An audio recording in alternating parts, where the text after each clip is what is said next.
Durante el divorcio, mi esposo reclamó mis bienes. El contrato lo expuso. Hola a todos. Bienvenidos de nuevo a MiniserieTube. Antes de que entremos en la historia de hoy, quiero pedirles un pequeño favor. Si alguna vez han sentido que tenían que guardar silencio para mantener la paz, o si saben lo que es sentirse solos estando acompañados, por favor, suscríbanse al canal y dejen su like. Es un gesto pequeño para ustedes, pero para nosotros significa poder seguir dando voz a historias que necesitan ser escuchadas. Gracias por estar ahí. El sonido de la cucharilla golpeando el borde de la taza de café siempre me pareció el ruido más solitario del mundo. Eran las 7 de la mañana de un martes cualquiera. La luz del sol entraba pálida por la ventana de la cocina, iluminando el polvo que flotaba en el aire, ese polvo que, por mucho que limpiara, siempre volvía a aparecer. Roberto estaba sentado frente a mí, revisando correos en su teléfono. Ni siquiera me miró cuando puse el plato con las tostadas delante de él.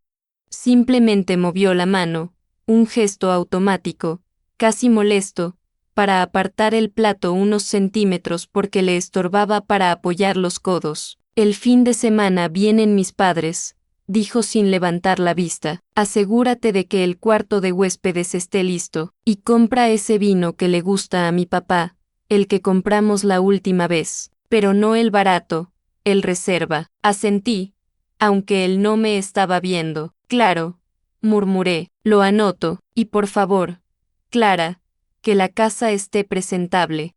La última vez el baño de abajo tenía toallas viejas. Me dio vergüenza. Sentí ese calor conocido subiendo por mi cuello. No era rabia, al menos no todavía. Era vergüenza, una vergüenza aprendida, entrenada. La toalla de la que hablaba tenía un pequeño hilo suelto, nada más. Pero para Roberto, cualquier imperfección en su casa era un reflejo directo de mi incompetencia. Llevábamos casados 12 años.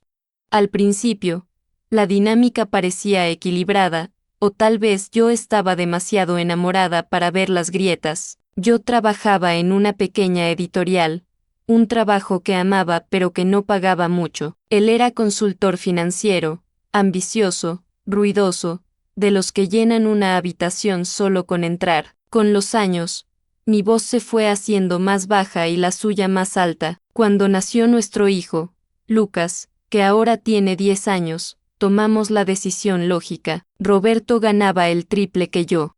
Lo mejor es que tú te encargues de la casa y del niño, Clara. Con mi sueldo vivimos sobrados. No tiene sentido que te mates trabajando para pagar una guardería. Parecía sensato, parecía un acto de amor, pero con el tiempo, el dinero se convirtió en una correa. Roberto nunca me negó nada explícitamente, pero cada gasto venía acompañado de un comentario, una auditoría silenciosa. Si compraba ropa, levantaba una ceja al ver las bolsas. Si quería ir a cenar con una amiga, preguntaba cuánto costaría el menú. Poco a poco, dejé de comprar, dejé de salir, dejé de pedir, pero lo peor no era el dinero, lo peor era la propiedad de la vida. Todo era suyo, mi casa, decía él cuando hablaba con amigos, mi coche, mis inversiones. Yo era una habitante, una gestora de sus bienes, pero no una dueña. Esa noche, durante la cena, el ambiente estaba más denso de lo habitual. Lucas ya se había ido a dormir. Roberto servía agua en su vaso con una lentitud exasperante. Tenemos que hablar, dijo. Dejé el tenedor sobre el plato. El estómago se me cerró de golpe. Conocía ese tono. Era el tono que usaba para negociar, para cerrar tratos, para despedir gente. ¿Sobre qué?, pregunté, aunque una parte de mí, esa intuición que llevamos las mujeres en el pecho, ya lo sabía. No estoy feliz, Clara, no lo he estado desde hace mucho tiempo. Me quedé mirándolo. Quise decirle que yo tampoco lo estaba. Que me sentía un mueble más en esa casa de diseño frío, que echaba de menos trabajar, reírme, sentirme útil más allá de doblar camisas perfectamente, pero las palabras no salieron. El hábito del silencio era demasiado fuerte. Creo que lo mejor es divorciarnos, continuó, con la frialdad de quien lee un informe trimestral. He estado pensándolo y no tiene sentido seguir alargando esto. Lucas está grande, lo entenderá. No lloré, me sorprendió no hacerlo. Tal vez porque, en el fondo, llevaba años esperando que cayera la guillotina. ¿Divorciarnos? Repetí, probando la palabra en mi boca. Sonaba a fracaso, pero también, extrañamente, a oxígeno. Sir, y quiero que hagamos esto de manera civilizada, sin dramas. Ya sabes que odio los dramas. Se levantó, fue a su maletín que descansaba sobre la silla del comedor y sacó una carpeta azul. La puso sobre la mesa, empujándola hacia mí con un dedo. He preparado un borrador con mi abogado.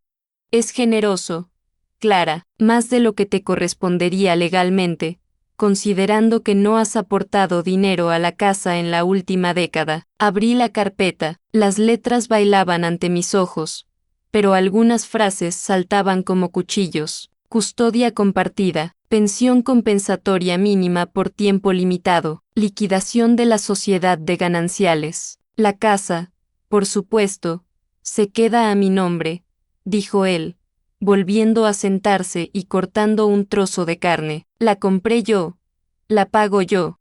Tú tendrás que buscarte un apartamento. Te ayudaré con el depósito y el primer mes, como te digo, quiero ser justo. El coche también está a mi nombre, pero podemos ver si te quedas con el modelo viejo mientras consigues uno. Lo miraba y no reconocía al hombre con el que me había casado. No había dolor en su rostro, solo cálculo. Estaba gestionando mi desalojo como quien gestiona un activo depreciado. ¿Y mis cosas? Pregunté, con la voz temblorosa. ¿Tus cosas? Rió suavemente, una risa seca. Clara, seamos realistas. Todo lo que hay aquí lo he pagado yo. La ropa, las joyas, los muebles. Técnicamente, todo es patrimonio generado por mi trabajo. Pero no te preocupes, puedes llevarte tu ropa y tus objetos personales. No voy a ser mezquino con las pequeñeces. Me sentí diminuta, me sentí como si los últimos 12 años de crianza, de cuidado, de administración del hogar, de apoyo emocional, no valieran ni un centavo en su hoja de Excel. Según él, yo era una carga que finalmente se quitaba de encima. Léelo con calma, dijo, limpiándose la boca con la servilleta. Mañana tengo una reunión temprano, así que me iré antes de que despiertes. Espero que para la noche ya lo hayas firmado. Cuanto antes acabemos con esto, antes podrás rehacer tu vida. Se levantó y se fue al despacho, cerrando la puerta. Escuché el clic del seguro. Me quedé sola en el comedor, con la carpeta azul abierta frente a mí. La humillación me quemaba la piel. Generoso, había dicho. Me estaba echando a la calle con una mano delante y otra detrás, después de haberle dado los mejores años de mi vida. Pero entonces, mientras mis ojos recorrían los términos legales abusivos que él había redactado, un recuerdo cruzó mi mente como un relámpago. Fue hace 15 años, antes de casarnos, antes de que él fuera el gran consultor exitoso. Me levanté despacio, como si tuviera miedo de hacer ruido y despertar a la bestia. Fui al salón, hacia la estantería llena de libros que él nunca leía, esos que servían solo de decoración para las videollamadas. En la parte baja, detrás de una fila de enciclopedias heredadas de mi abuelo, lo único que él me había permitido traer a la casa porque daban un aire intelectual, había una caja de zapatos vieja. El corazón me latía en la garganta, mis manos temblaban al apartar los libros. Saqué la caja. Dentro había fotos viejas, cartas de mi madre y un sobremanila amarillento, cerrado con una cuerda. Roberto siempre había sido un hombre de detalles, de controlar el presente, pero tenía mala memoria para el pasado, especialmente para el pasado donde él no era el rey del mundo. Abrí el sobre. Allí estaba, el documento original. Él estaba tan seguro de su poder, tan convencido de que yo era una mujer indefensa y dependiente, que había olvidado por completo bajo qué condiciones nos habíamos casado realmente. Había olvidado el miedo que él tenía al fracaso al principio de su carrera, y lo que me hizo firmar para protegerse a sí mismo de mis posibles deudas de estudiante. Acaricié el papel. La textura rugosa me dio una fuerza que no creía tener. Él creía que el divorcio sería su victoria final. Creía que me dejaría sin nada. No tenía ni idea de lo que acababa de desencadenar. Esa noche no dormí. Me senté en la oscuridad de la cocina, escuchando el zumbido de la nevera, esperando a que amaneciera. Por primera vez en años, no tenía miedo, tenía un plan, y tenía paciencia. Amaneció gris. El cielo parecía reflejar exactamente cómo me sentía por dentro, una mezcla de pesadez y una extraña calma eléctrica, como la que precede a una tormenta. Guardé la caja de zapatos de nuevo en la estantería, detrás de las enciclopedias, asegurándome de que el lomo del libro quedara alineado al milímetro con los demás. Roberto tenía un ojo clínico para el desorden, pero era ciego para lo que realmente importaba. Cuando él bajó a la cocina, yo ya tenía el café servido. Me movía a su alrededor como un fantasma, tal como él me había entrenado para hacer. ¿Firmaste? Fue lo primero que dijo. Ni buenos días, ni cómo dormiste. Solo la urgencia de deshacerse de mí. Lo leí. Mentí, manteniendo la voz baja, sumisa, pero hay términos que no entiendo bien. Roberto, sabes que yo no sé de leyes. Necesito un par de días para procesarlo. Él soltó un suspiro exasperado, dejando caer la maleta en el suelo con un golpe seco que me hizo saltar. Clara, por Dios, no hay nada que entender. Es un documento estándar. Te estoy dando dinero. Te estoy ayudando con el alquiler. ¿Qué más quieres? ¿Que te explique con marionetas? Me apretó el hombro. No fue un golpe, pero la presión de sus dedos fue lo suficientemente fuerte como para sentir su impaciencia física. No compliques las cosas. Si contratas a un abogado, se va a comer la poca pensión que te estoy ofreciendo. Hazlo fácil para ti. Solo un día más, supliqué, bajando la mirada. Era una actuación. Por primera vez en mi vida, estaba actuando frente a él, y me sorprendió lo fácil que resultaba usar mi supuesta debilidad como escudo. Está bien, un día, mañana por la noche quiero eso firmado. Tengo un viaje de negocios el jueves y quiero irme siendo un hombre libre. Salió de la casa sin despedirse. Escuché el motor de su coche alejarse y, solo entonces, mis hombros se relajaron. Pero no había tiempo que perder. Llevé a Lucas al colegio. Le di un beso extra en la frente, uno de esos que duran un segundo más de lo normal. Él me miró extrañado, con esos ojos grandes que eran tan parecidos a los de su padre, pero sin la maldad. ¿Estás bien, mamá? Sí, mi amor, solo te quiero mucho. Cuando regresé, no fui a casa, fui al centro, a un edificio de oficinas viejo que olía a cera y papel antiguo. Había buscado el nombre en internet la noche anterior, usando la navegación privada. No busqué un bufete lujoso de esos que Roberto frecuentaba, llenos de cristal y secretarias modelos. Busqué a alguien que entendiera de peleas sucias. La abogada se llamaba Beatriz. Era una mujer mayor, con el pelo teñido de un rojo intenso y gafas colgadas de una cadena. Su despacho era pequeño, desordenado, lleno de expedientes apilados en el suelo.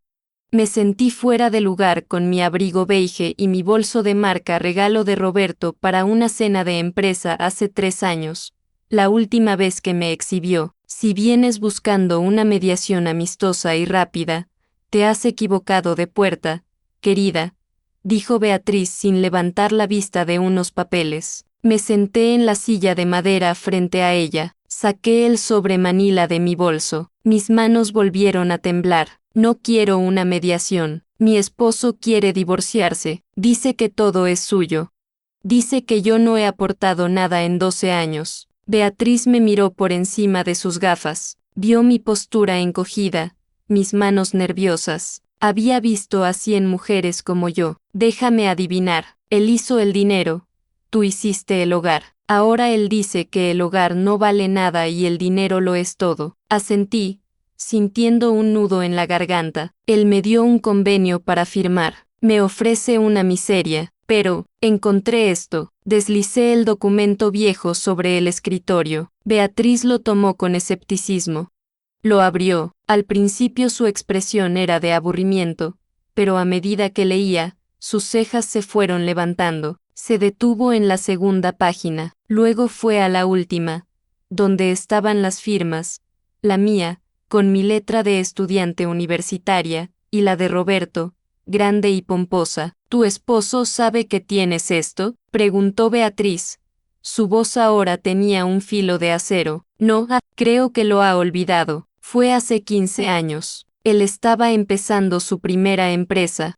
Tenía miedo de que los acreedores le quitaran todo si fracasaba, así que puso la titularidad de la sociedad matriz a nombre de su socia capitalista para protegerse, terminó Beatriz, con una media sonrisa que no llegaba a ser alegre, sino depredadora, y firmó este reconocimiento de deuda y participación de activos donde estipula que, en caso de disolución, el 60% de los beneficios generados por esa inversión inicial te corresponden. Él me dijo que era solo un trámite, susurré.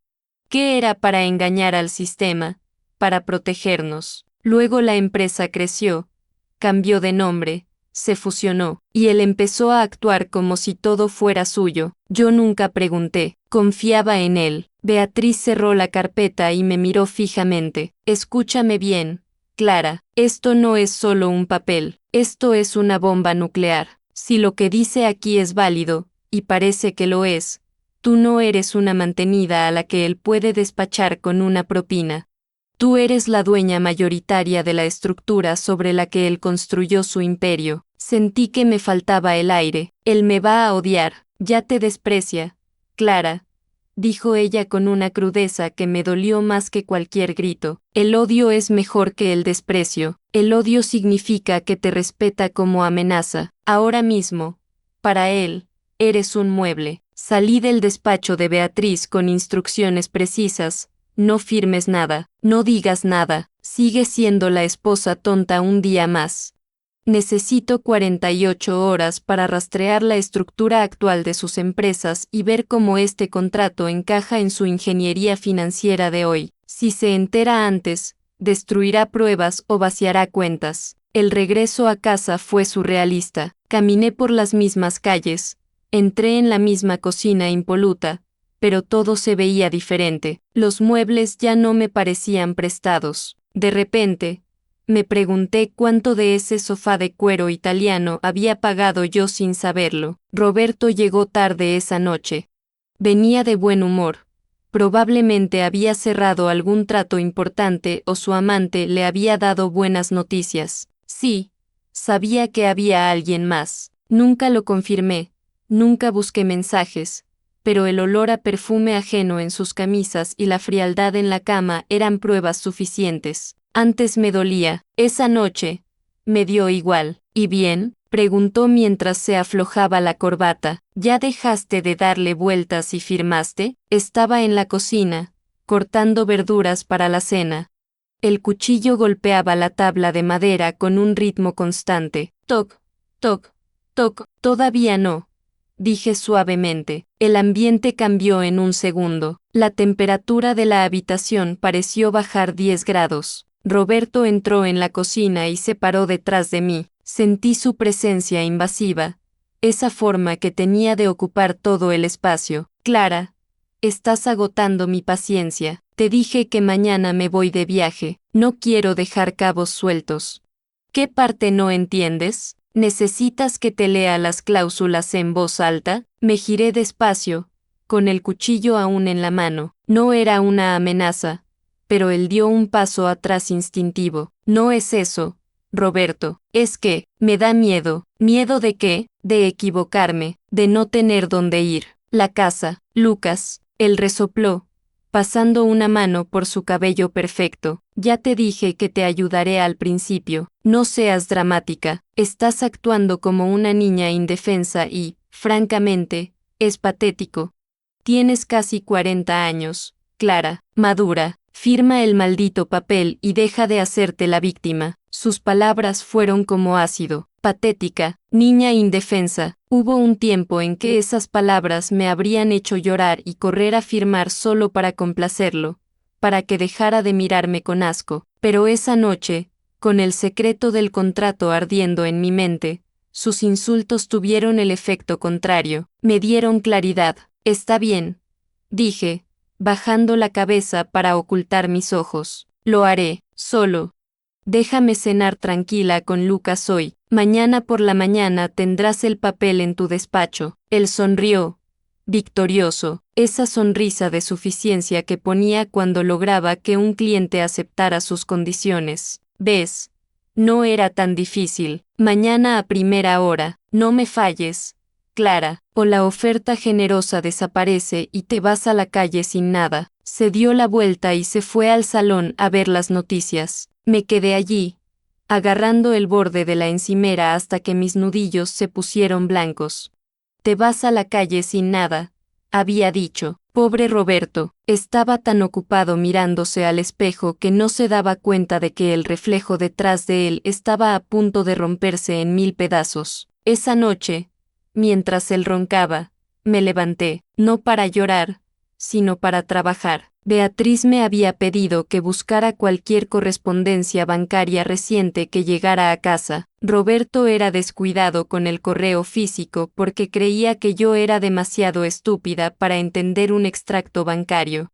Fui a su despacho, el corazón me latía en los oídos como un tambor de guerra. Encendí la linterna del móvil, empecé a rebuscar en los cajones que él nunca cerraba con llave porque ¿quién iba a entrar? ¿Su esposa sumisa? Encontré algo, no era lo que buscaba, era peor. En el fondo del cajón, debajo de unos pasaportes viejos, había una carpeta roja. Tenía una etiqueta, Fideicomiso Nueva Vida. La abrí, y lo que vi allí me heló la sangre. No solo planeaba dejarme sin nada. Lo que planeaba hacer con la custodia de Lucas era mucho más cruel de lo que había admitido en la cena. Mis manos temblaban tanto que el haz de luz de la linterna del móvil bailaba sobre los documentos como si hubiera un terremoto. Pero mis ojos no se perdieron ni una sola palabra. Lo que había dentro de esa carpeta roja no era un acuerdo financiero, era una sentencia de muerte para mi maternidad. Bajo el título Plan Educativo Internacional, Roberto había trazado un futuro para Lucas lejos de mí. Había folletos de un internado en Suiza, correos electrónicos con una consultora educativa y, lo más escalofriante, un borrador de una evaluación psicológica a mi nombre. Me llevé la mano a la boca para ahogar un grito. El informe, redactado por un especialista al que yo nunca había visto, me describía como inestable, depresiva y con tendencias a la alienación parental. Roberto había estado documentando cada vez que lloré por frustración, cada vez que alcé la voz cuando él me ignoraba, cada vez que se me olvidó comprar algo del supermercado. Había convertido mi agotamiento emocional, provocado por él, en un diagnóstico clínico para quitarme a mi hijo. La madre no es apta para la custodia exclusiva ni compartida, rezaba una nota al margen escrita con su inconfundible letra angulosa. Objetivo: custodia completa para el padre. Régimen de visitas supervisadas para la madre una vez al mes. Ahí estaba la verdad. No quería ser generoso, quería borrarme, quería que Lucas creciera pensando que su madre estaba loca y que su padre lo había rescatado. Saqué fotos de cada página. Cada foto era un clavo más en su ataúd. Aunque él todavía no lo sabía, dejé la carpeta exactamente como estaba, cuidando que el borde de los papeles coincidiera con la marca de polvo en el fondo del cajón. Volví a la cama, pero no me acosté. Me quedé sentada en el suelo, abrazando mis rodillas, mirando a Lucas dormir en su habitación a través del monitor de bebé que aún conservaba, aunque él ya fuera grande. El miedo se había evaporado. En su lugar, nació una frialdad absoluta. Roberto había cometido el error fatal de los depredadores arrogantes, arrinconar a una madre creyendo que es una presa fácil. A la mañana siguiente, el aire en la cocina era distinto. Roberto estaba radiante. Su maleta de cuero estaba junto a la puerta, y él tarareaba mientras se ajustaba el reloj de oro en la muñeca. «Buenos días», dijo, con esa falsa jovialidad que me revolvía el estómago. «¿Dormiste bien? Hoy es el gran día, Clara, nuevo comienzo para los dos». Me acerqué a él con un sobre blanco en la mano. Dentro no estaba el convenio firmado, estaba una copia de las facturas de la casa de los últimos 3 meses. Papeles inútiles, pero el sobre estaba sellado. «Aquí tienes», dije, extendiendo la mano. Mi voz no tembló, ni un poco. Él tomó el sobre y lo sopesó en su mano, sonriendo. No lo abrió. Estaba tan seguro de mi obediencia, tan convencido de que yo era incapaz de desafiarlo, que ni siquiera se molestó en verificar. «Sabía que entrarías en razón», dijo, guardando el sobre en el bolsillo interior de su saco, cerca de su corazón o donde debería tenerlo. «Es lo mejor, Clara. Te he dejado un cheque en la mesa del recibidor para tus gastos de mudanza.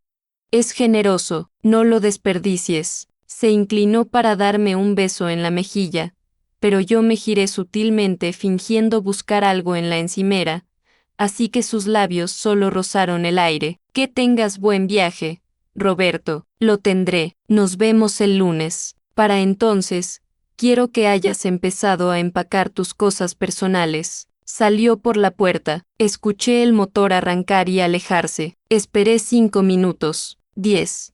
Cuando estuve segura de que ya estaba en la autopista rumbo al aeropuerto, marqué el número de Beatriz. «Ya se fue», dije. «¿Tienes las fotos de la carpeta roja?», preguntó ella sin preámbulos. «Sí, y tengo el contrato original de la sociedad». «Bien, ven a mi oficina ahora mismo. Vamos a solicitar medidas cautelares de urgencia.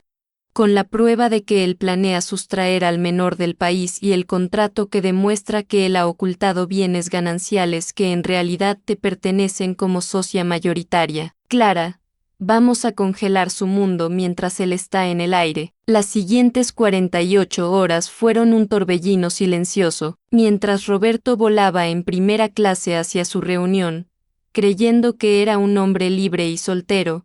Beatriz y yo detonamos la carga, presentamos la demanda.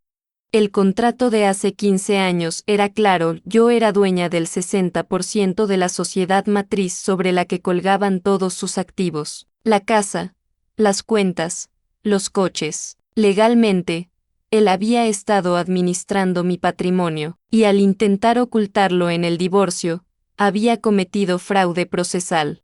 Sumado a eso, el informe psicológico falso y los planes de internado para Lucas sirvieron para que un juez de familia, horrorizado por la mala fe del esposo, dictara una orden de protección temporal para impedir que Roberto sacara a Lucas del país. Pero la parte más satisfactoria no fue la legal, fue la logística. Beatriz envió las notificaciones a los bancos al mediodía del viernes. Yo estaba en casa, doblando ropa de Lucas, cuando mi teléfono vibró.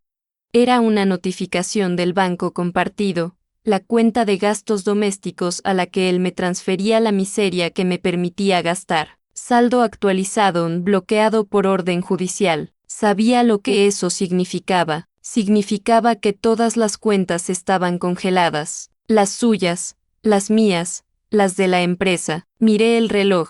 Eran las 8 de la noche en el lugar donde estaba Roberto. Probablemente estaría cenando con clientes, o quizás con esa mujer. Imaginé la escena, el restaurante elegante, las risas, el camarero trayendo la cuenta, Roberto sacando su tarjeta negra con ese gesto teatral que tanto le gustaba. Mi teléfono sonó a las 9 en punto. La pantalla se iluminó con su nombre. Roberto Esposo. Lo dejé sonar. 1, 2, 3 veces. El zumbido del teléfono sobre la mesa de madera era la única música en la casa. No contesté. Fui a la cocina.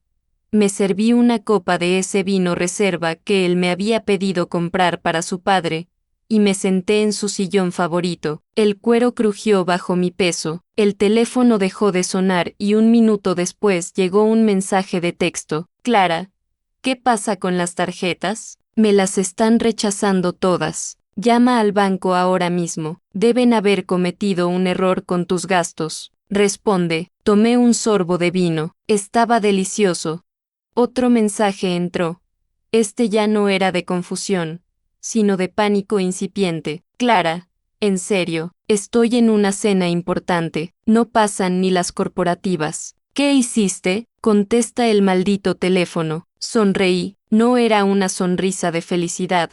Era una sonrisa de alivio. La sensación de ser pequeña había desaparecido. Esperé media hora más. Quería que sudara. Quería que sintiera esa vergüenza pública que él me había hecho sentir tantas veces por una toalla mal doblada o un gasto innecesario. Quería que tuviera que pedirle a alguien más que pagara su cuenta. Finalmente, cuando el teléfono sonó por 10ª vez, contesté. «Hola», dije con voz calmada. «Clara, por fin», gritó. Se escuchaba ruido de fondo, como si hubiera salido a la calle. ¿Se puede saber qué demonios pasa? Mis tarjetas están bloqueadas. Todas. Tuve que pedirle prestado a un socio para pagar la cena. Es la mayor humillación de mi vida. Llama al banco ya y diles que desbloqueen todo. Hice una pausa larga.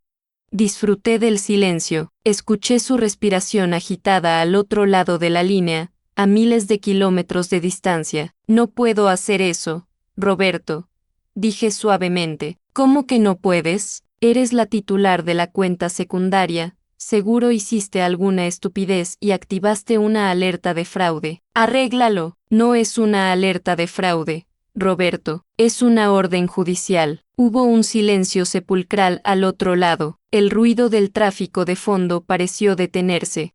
¿Qué? Su voz salió como un susurro estrangulado. La sociedad de gananciales está en proceso de liquidación judicial. Le expliqué, usando los términos que Beatriz me había enseñado, saboreando cada sílaba, y, dado que aparecieron pruebas de ocultamiento de bienes y un contrato de sociedad previo al matrimonio que te olvidaste de mencionar, el juez ordenó congelar todos los activos hasta que se aclare quién es el verdadero dueño de qué.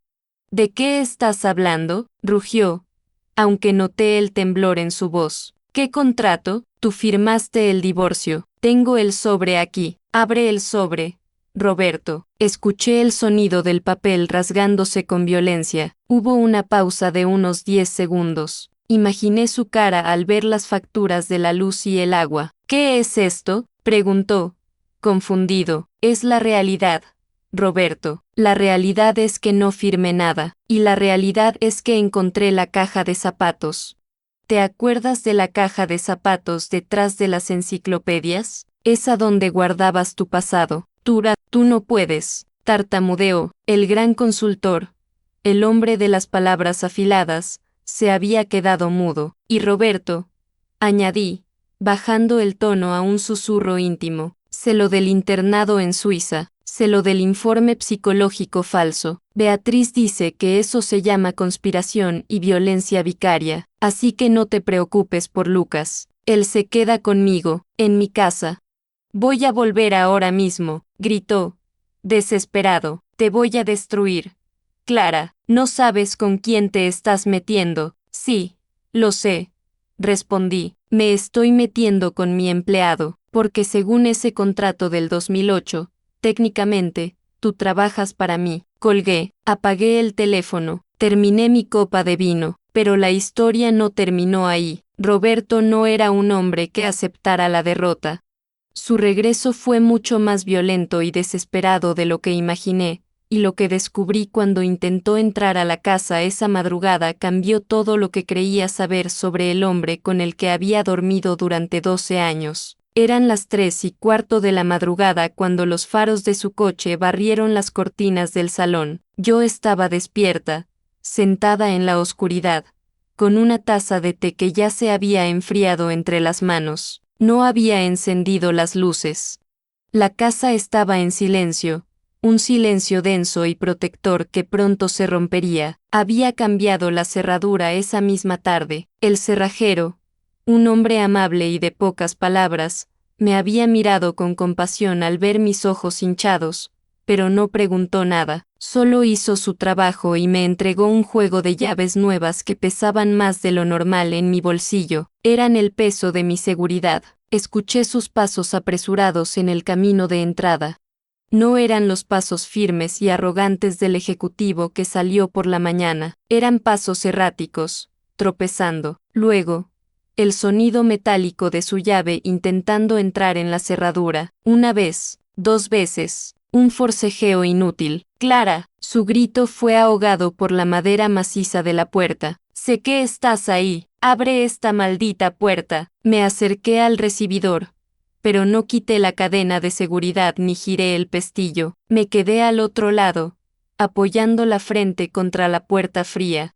Podía sentir su vibración al otro lado, su respiración agitada. Vete, Roberto, dije. Mi voz sonó extrañamente tranquila, carente de miedo. La policía está en camino. Tienes una orden de alejamiento temporal. Si sigues golpeando, te llevarán detenido. ¿Y sabes cuánto odias los espectáculos públicos? ¿Pública? Rió.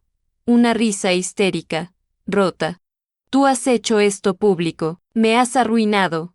Clara, bloqueaste las cuentas operativas. Tengo a los inversores llamándome cada 5 minutos. Me van a destruir si no muevo ese dinero mañana. Ahí estaba, la pieza que faltaba. No era solo avaricia, era desesperación. Miré por la mirilla. Lo que vi me dejó helada. Roberto no estaba furioso como un león. Estaba aterrorizado como una rata acorralada. Tenía la corbata deshecha, el pelo revuelto y sudaba a pesar del frío de la noche.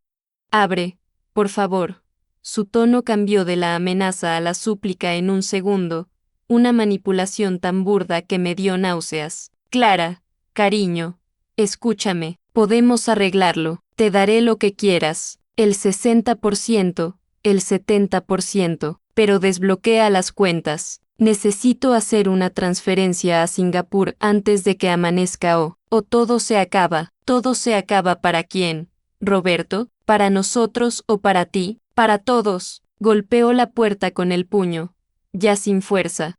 No entiendes nada. La casa, los coches, todo está hipotecado hasta el cuello. Ese dinero que congelaste no es beneficio, es deuda rotativa. Si no pago mañana, nos quitan todo. Me aparté de la puerta como si quemara. Esa fue la revelación. Durante años me había hecho sentir pequeña porque él era el gran proveedor, el genio financiero. Me había humillado por el precio de unas toallas mientras él, en realidad, había estado construyendo un castillo de naipes sobre arenas movedizas.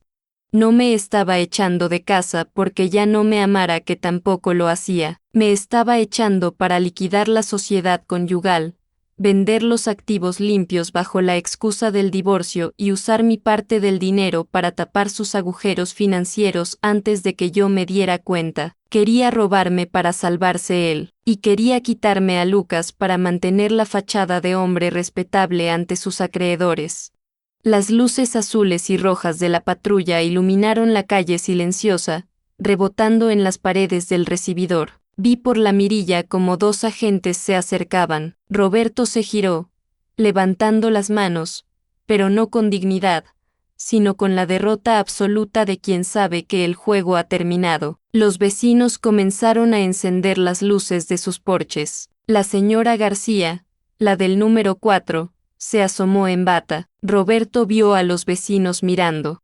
Pude ver cómo se encogía, cómo su ego se desmoronaba bajo la mirada juiciosa del barrio que tanto se había esforzado en impresionar. Cuando se lo llevaron, no salió esposado, pero sí escoltado, con la cabeza baja, metido en la parte trasera de un coche patrulla como un delincuente común. Abrí la puerta solo cuando el coche se alejó. En el suelo del porche, había dejado caer su maletín de cuero. Lo recogí y entré en casa. La batalla legal que siguió fue larga y fea. Beatriz tenía razón. El contrato de 2008 fue mi salvavidas. Resultó que la única parte solvente de todo su entramado era, irónicamente, la sociedad original que estaba protegida por mi firma. Todo lo demás que él había creado después estaba podrido de deudas. Al final, No me quedé con una fortuna incalculable, pero me quedé con lo justo. Me quedé con la casa después de negociar con el banco, con mi coche viejo y, lo más importante, con la custodia total de Lucas. El juez, al ver el estado financiero real de Roberto y sus intentos de fraude, consideró que su plan de vida en Suiza era una fantasía insostenible y peligrosa. Hoy, 6 meses después, desayuné tranquila. El sol entraba por la ventana de la cocina, iluminando el mismo polvo de siempre, pero esta vez, nadie apartó mi plato. Lucas estaba sentado frente a mí, comiendo cereales y contándome sobre un videojuego. Mamá, ¿estás escuchando?, preguntó. Sonreí, tomando un sorbo de café. El sonido de la cucharilla contra la taza ya no me parecía solitario, me sonaba a música, me sonaba a paz. Sí, cariño, te escucho perfectamente. Roberto sigue llamando a veces, desde un apartamento pequeño en la ciudad, culpándome de su ruina, diciendo que yo no entendía la alta finanza. Nunca le contesto, ya no soy la gestora de su vida, soy la dueña de la mía. Aprendí que el silencio no siempre es sumisión. A veces, el silencio es el lugar donde afilamos las armas para la batalla que realmente importa, y aprendí que nunca, jamás, debemos olvidar lo que hay dentro de nuestras propias cajas de zapatos. Esta historia no termina aquí. Hay relatos que nunca pude subir al canal. El enlace está en la descripción.